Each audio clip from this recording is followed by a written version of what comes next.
So today is a funeral for one of the strong daughters.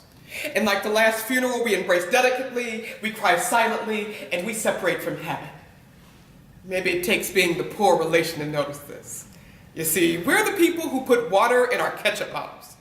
We know exactly how many miles are left after the fuel gauge hits empty, and have been close enough to shit to recognize the look people toss its direction. You see, in this land of city cousins, the rules of politeness, they don't work the same. The sister we buried today, she died at home. Blood sugar out of control. Gangrene in the wounds her well-bred babies could not bring themselves to dress. But we are the poor relations. The ones who grieve silently enough not to embarrass the city folk, then leave town before the battle royal over property, possessions, and insurance money. We might be broke as the 10 Commandments, but down here in the sticks, we survive through each other. When one of us is paid, we all eat. When one of us is sick, we all pray. And when there's a child born, we are all there to show them how to carry our traditions on. So when the sister, who had nothing but Medicaid and a mortgage, died, that was also at home.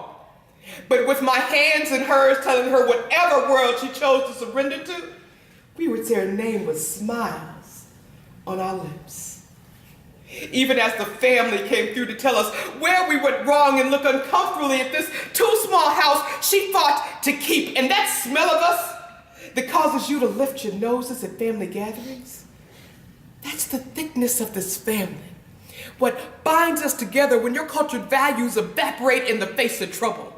What you smell is the sweat of women who work like men in their absence. The rot of dying because we care for our sick, and the joy of knowing we might clean up good. But by hook or by crook, this family makes it, and my grandmother taught me that. Which one of our family lines is lower? I think somewhere in there y'all got confused. You believe in hair care commercials and primetime sitcoms. You somehow lost fact to the knowledge that fat meat is greasy, broccoli ain't greens, and family is more than free shit when our elders dying. Why is it only us bumpkins know this, us small town, limited education and pity? Y'all can wrap your clucking tongues around this. We came from the same people. We ain't poor and we ain't perfect. Baby, we know weed spots and holding cells.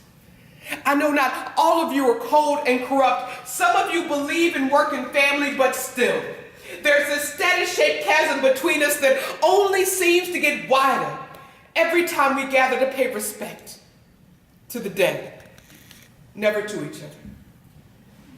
Making the poorest relation of all 3 generations of children who have no idea what their family looks like and have no feeling of solidarity beyond the fact we're supposed to be grieving right now.